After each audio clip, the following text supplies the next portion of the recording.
Doctor Mahendra Singh ji को आप बीबी जी अपने साथ हो किसी को ले हाँ हाँ ये हाँ रहिए डॉक्टर महेंद्र सिंह जी।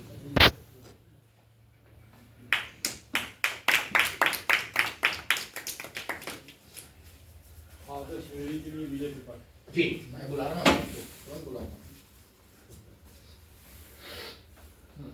भैया आदर्श द्विवेदी जी हैं हमारे प्रांत के अध्यक्ष श्री विजय त्रिपाठी जी सम्मानित करने जा रहे हैं।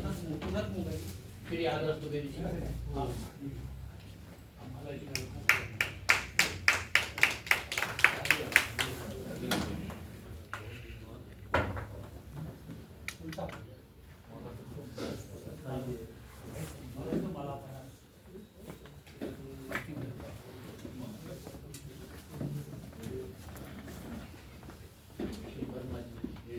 वर्मा जी सम्मानित कर रहे हैं।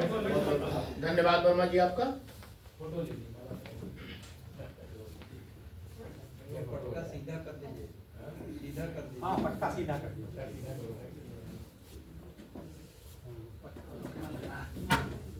बहुत ही सक्रिय रहते हैं श्री सुशील कुमार वर्मा जी, रीवा तक गए थे ये।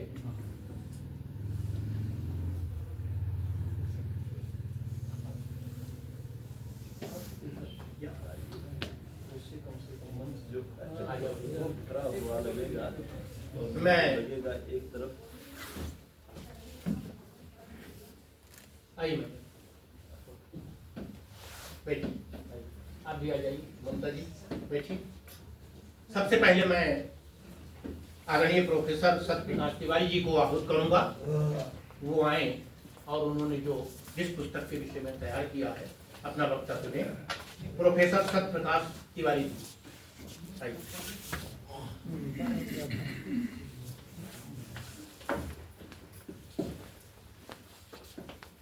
त्रिपाठी होने के कारण आपने इनको अध्यक्ष को पहले बुला लिया गया।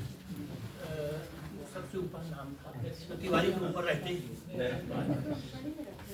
ये आज के इस आयोजन के मुख्य अतिथि हमारे राष्ट्रीय महामंत्री परम आदरणीय बादल जी, हमारे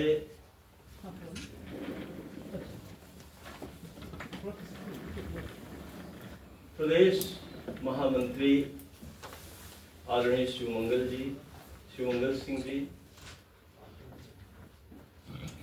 प्रांत के हमारे आदरणीय अध्यक्ष त्रिपाठी जी,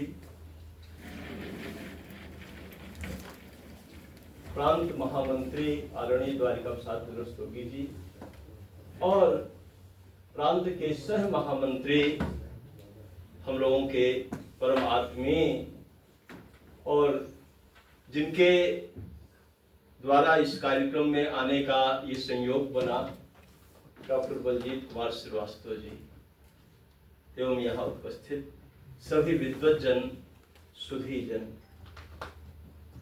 वास्तव में संघ साहित्य चिंतन ही राष्ट्रीय चिंतन है, यही सनातन चिंतन है और यही ईश्वरीय चिंतन है, जैसा कि आदरणीय डॉक्टर सिंह साहिब ने अपनी पुस्तक में कहा है। हमें जो पुस्तक डॉक्टर बलजीत जी ने दी वो बहुत ही महत्वपूर्ण पुस्तक है। संघ साहित्य पर हमने इसके पहले भी बहुत कुछ पढ़ा था, लेकिन ऐसी पुस्तक इसके पहले नहीं पढ़ा था। समग्र संघ साहित्य, समग्र संघ का समग्र चिंतन उसमें भरा हुआ है। वो एक दस्तावेज है, वो एक इतिहास है। उस पुस्तक का नाम है राष्ट्रीय स्वयंसेवक संघ का परिचय और उसके लेखक हैं माधव गोविंद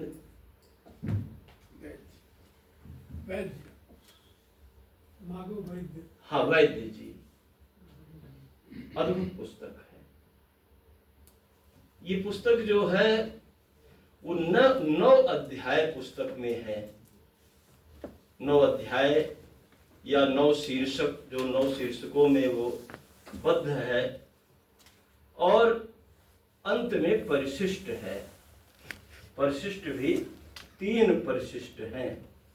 प्रथम परिशिष्ट में हमारे आदि प्रथम जो सरसंघ चालक पूज्य डॉक्टर साहब से लेकर वर्तमान जो सरसंघ चालक हैं वहाँ तक जो 6 संघ चालक हुए हैं, उन सब का परिचय, उन सब का चिंतन, उन सब की जीवन दृष्टि संक्षेप में प्रस्तुत की गई है।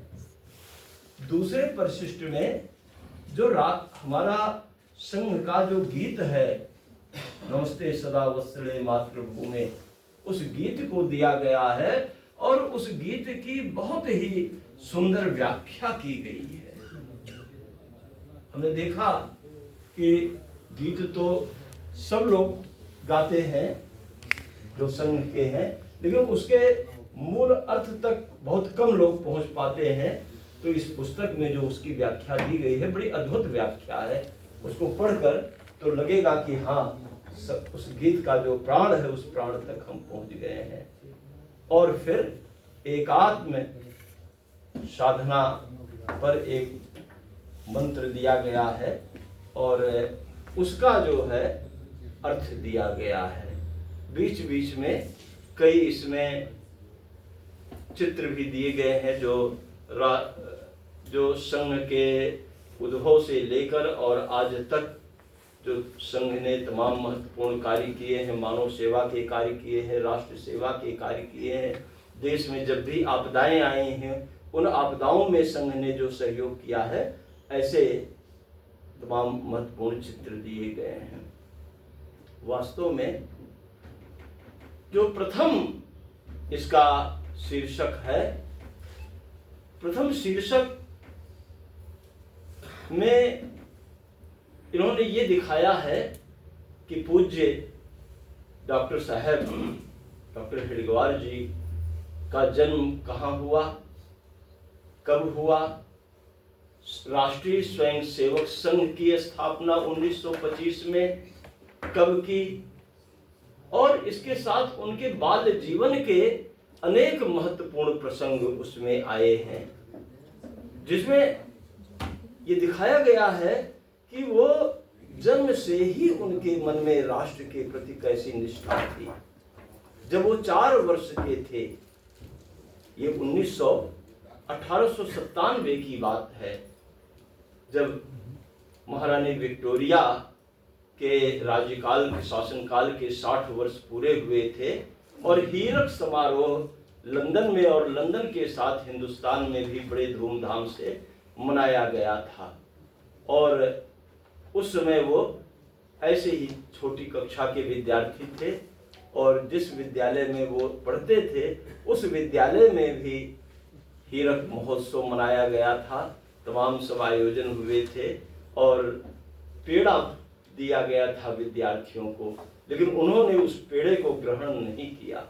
उन्होंने कहा नहीं, ये एक विदेशी साम्राज्ञी के उत्सव का जश्न मनाया जा रहा है, इस पेड़े को हम कैसे ग्रहण कर सकते हैं, और उस पेड़े को ले जाकर उन्होंने कूड़े में डाल दिया।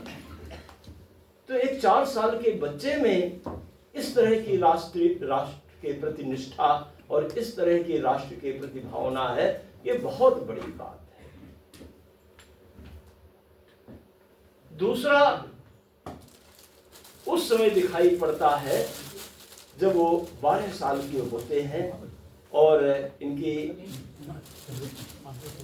एलिजाबेथ के मृत्यु के बाद फिर जॉर्ज 7 इंग्लैंड के शासक बनते हैं, हिंदुस्तान के सम्राट बनते हैं और जगह जगह उत्सव मनाया जाता है, पटाखे दगाए जाते हैं, लेकिन उस उत्सव में ये नहीं जाते और कहते हैं नहीं, ऐसे उत्सव में हम नहीं जा सकते जिस उत्सव में विदेशी शासक के शासन का उत्सव मनाया जा रहा है, उसके ताजपोशी का उत्सव मनाया जा रहा है। उस समय उनकी उम्र जो है ये 1901 की बात है। उस समय उनकी उम्र मात्र 12 वर्ष थी। तो 8 वर्ष का बच्चा, 12 वर्ष का बालक के अंदर अगर इस तरह का भाव जगा है तो वो सामान्य बात नहीं है, वो ईश्वरीय अनुकंपा ही है। और उसी ईश्वरीय अनुकंपा ने पूज्य डॉक्टर साहब को आज इस ऊंचाई पर पहुंचाया। वो देवतुल्य हो गए। उन्होंने संघ की स्थापना जो की, संघ की स्थापना की प्रेरणा उन्हें लगा कि ये संघ जो है, हम अकेले मुट्ठी भर लोग कैसे इन अंग्रेजी शासकों के विरुद्ध लड़ाई लड़ सकेंगे। तो उन्होंने चिंतन किया, कई दिनों तक चिंतन किया और कई दिनों तक चिंतन के बाद वो इस निष्कर्ष पर पहुंचे कि अंग्रेज आक्रांता तो यहाँ व्यवसायी के रूप में आए थे। उन्होंने कोई फौज लेकर वो नहीं आए थे। यहाँ के लोगों को ही उन्होंने अपनी सेना में भर्ती किया, यहाँ के लोगों ने ही युद्ध किया, यहाँ के लोगों ने ही यहाँ के लोगों को उनके इशारे पर मारा। तो क्या ये हम नहीं कर सकते? ये तो हमारे अपने हैं, हम तो इनको अपने तरफ जो है बहुत आसानी से ला सकते हैं और लाकर एक ऐसी शक्ति स्थापित कर सकते हैं जिससे अंग्रेजों को देश से बाहर निकाला जा सके। उन्होंने पूरे इतिहास को खंगाला। उन्होंने देखा कि औरंगजेब का जो सेनापति थे, जो उनके लिए युद्ध करते थे, राजा जय सिंह। अकबर के लिए जिन्होंने युद्ध किया, मान सिंह, और उनके पिताजी भी जो है निजाम के दरबार में जो है वो सेनापति थे। तो इन विदेशियों के लिए लड़ाई लड़ते रहे। उन्होंने देखा, इतिहास को खंगाला तो मिला, उन्होंने देखा कि जब जालियांवाला बाग कांड में गोली चलाने वाले और कोई नहीं थे, गोली चलाने वाले यहीं के सिपाही थे और यहीं के लोगों को उन्होंने मारा, आदेश देने वाले वो थे। तो अगर ऐसा हो सकता है तो ये तो हमारे अपने ही लोग हैं, ये हमारे अपने क्यों नहीं हो सकते? और ये अगर हमारे अपने हो जाएंगे तो अंग्रेजों को बड़े आसानी से इस देश से बाहर किया जा सकता है। ये चिंतन उनके दिमाग में आया और फिर उन्होंने राष्ट्रीय स्वयंसेवक संघ की स्थापना की। उन्हें ये भी वो था कि बड़ों को, जो बड़े हैं, जिसके मन में पहले से ही विचार बैठ गया है, पहले से ही कोई भाव बैठा हो, उनको परिवर्तित करना आसान नहीं है। छोटे छोटे बच्चों को, जिनका दिमाग जो है अभी खाली है तख्ती के तरह, उनको बड़े आसानी से उनके दिमाग में राष्ट्र के प्रति ये चेतना जगाई जा सकती है, उनके अंदर अपने विचारों को भरा जा सकता है। और इन्होंने 10 से 12 साल के बच्चों को लेकर जिस तरह